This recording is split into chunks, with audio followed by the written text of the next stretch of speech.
Good morning everyone, welcome to this short video. Now I've been asked a few times in my comments and messages how I actually stream my Zwift streams.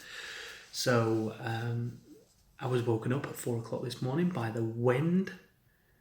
There seems to be, in our window frames, I don't know if it's a crack in the brake or what it is between the window frame and the brake, but there's enough of a gap to create a whistling sound every time it's really windy. So at 4 o'clock this morning, the wind's howling, the bin is somewhere down the road, I've not even collected it yet, but I woke up and I was like, I ain't get back to sleep now.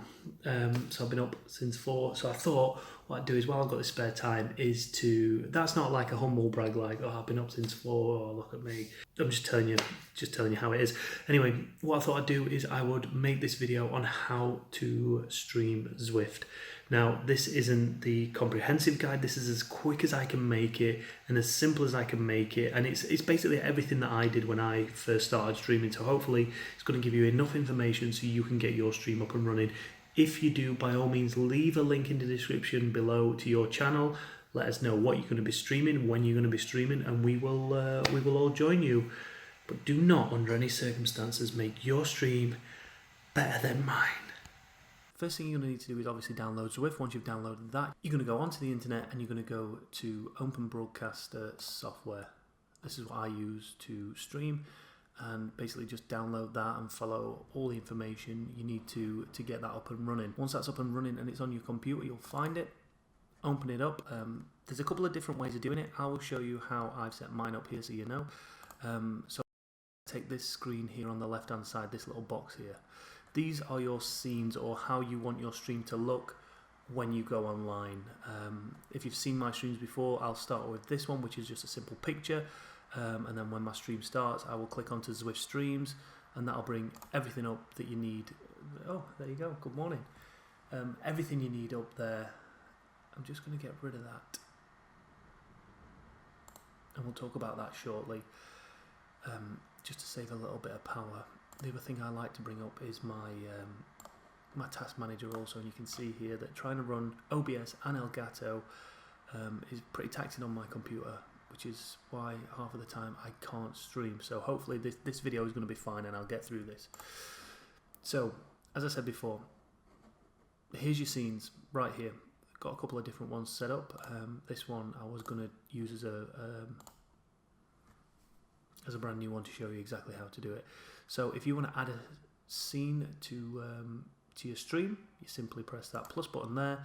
Name your Zwift in 2018. Just name it so you know what it is. Gaming, Zwifting, whatever it is, and it'll come up with a blank source here. And this is where you apply your sources to it. So the Zwift game capture, the camera, the audio input, whatever you need to put on here, this is where you do it. And as you can see, I'll cut across to Zwift Streams now, and you'll be able to see that I've got quite a few things set up here. So let's take it from the bottom. We've got display capture. Now, like I said, there's a couple of different ways to do this. One of them is to go into window capture here, click OK there, name it whatever it is. So if it was the Zwift game, put Zwift, click OK, then it'll bring up a box of different windows to show. But unfortunately mine doesn't do that. Every time, and someone might be able to help me with this, whenever Zwift is up in here, I'll click it, but the screen will stay blank and I can never work out why. So once you've picked the window that you want, click OK, and that should bring it up in here. Because we're not using that needs deleting.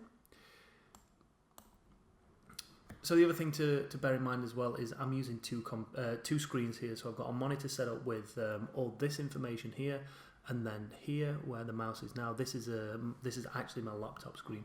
So here we've got the display capture. This is capturing my Zwift gameplay, as you can see here. Turn it on, turn it off, it's as easy as that. Image, couple of images there, so I've got little orange boxes throughout just to make it look a little bit prettier. My Chris Pritchard has now disappeared. I need to work out where that has gone. Audio input, obviously that's my mic. So again, you just simply click on that, go to your audio input, and then it'll give you an option of different audios to click through. just like this. There's your default, or you can use whatever you're using. I'm using a blue snowball, so that'll come up there. Press OK, and then that'll add that to the stream. Again, we don't want that there. Video capture device is obviously the camera. But like I say, it's 5 o'clock in the morning. Nobody needs to see that. Image is that little box there, just around the camera. Media source, I can't remember what that is now. And browser source here, I've disabled that for the time being because that's going to be my chat. I'm trying to work out how to stream chat through Facebook and YouTube at the minute, so I'm struggling with that. But anyway, that's not your problem. So across here are all your options: start stream, start recording, studio mode, everything you need to know. Start stream is the most important. But to get that stream up and running, let's take a look in the settings here. And I'm also just going to bring my YouTube channel up so we can take a look at that as well. Perfect, so here we go. We're in the Creator Studio. So on your icon, click on Creator Studio. That'll bring you into this option menu here. Click on your Stream Now. And here's where I set up events. A little bit more complicated than streaming now, so I'll leave that for another time. When you're ready to stream, just head over to this and you'll be able to stream now. You can set your own thumbnail, so I've got Let's Race all the time up there. Basic information here, so your title of it, if it's going to stay the same, then by all means leave that. If it needs changing, change it. Description, everything you need to know there. Sports, category, sorry, is sports, and you can set it to private, public, or unlisted, exactly the same as a normal video. Right, just below that is your encoder setup, and this is the most important part for you to be able to stream. So if we head back across to OBS over here, stream. This is your stream type, streaming services, and then it brings all your services up here. So service is obviously YouTube at the minute, but you've got all these different channels here, depending where you're sending it out to. So if you put it on YouTube, it uses the primary server for YouTube, so you don't have to come across here and take this server URL and then put it back in there. It's already set up. The stream key, excuse me, is the most important part. This allows you to stream to whatever platform you want. If somebody gets hold of my stream key, they can go to their channel, they can put my stream key in, they can start streaming, and that's going to show up on my channel, or use their OBS, and it'll show up on my channel, if you know what I mean. So always hide your stream key, always make sure that it's safe, and always change it if you feel that someone has the possibility of using it. So always be as safe as you can with that. So here's your stream name. You can reveal it there. I'm not going to, for obvious reasons, but all you need to do is you need to take that. So all you need to do is copy that and paste it into here. That's a different stream key to that because this has been a different stream that I've used. Once you've done that, that's pretty much it for the stream settings. Everything else is automatically set. You can then go into your output and just check that. If you want to pause that video now, check out my my settings there. Into video here, we'll show you the resolution that I'm at. I'm at 720p because I don't believe my computer can run 1080. But also obviously make sure that you're setting your Zwift to 720 as well. There's no point having HD Zwift at 60 frames a second if you cannot stream it at that. So just bear that in mind. That's going to help speed up your computer. It's going to help speed up the stream as well. Back over on the stream here. So let's say you put your stream key in to here. You've applied that. You've pressed OK. Now this is what's come up. So you've got your Zwift.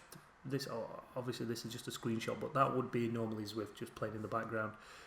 You'd have your camera up and running.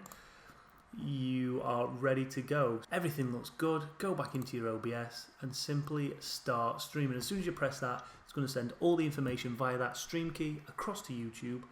YouTube is going to then check it here, and it's going to go from offline to online, and it's going to say you are live, and then about 5 to 10 seconds after, whatever you've got on that OBS is going to appear up here, and then you are live. What I'd suggest is once you've checked it, once you've made sure it's all right, minimize or close that window because you don't need to check it again. And that's it. Thanks for watching, everyone. Hope you enjoyed that. Hope you got a little bit of information out of it. Hopefully learning how to stream Zwift is easier than you thought. Thanks again for watching. Hit that like button, hit that notification button, and hit that subscription button. That notification button right in the middle there, that's probably the most important one, because when you are streaming, you might not necessarily have time to tell people that you're going to be streaming. You might just I mean, I know I'm tired, but I'm not that blurry-eyed. You might not have enough time to tell people when you're going to be streaming, so your stream might be spontaneous, and you want people to know that. So if they hit that notification button, or if you hit that notification button on my streams, you will know when I go live or when I set an event up, so you will know when that event is going to take place. It's going to help grow your audience. It's going to help get your message out there a lot easier and a lot quicker. Thanks for watching. Subscribe, notify, like.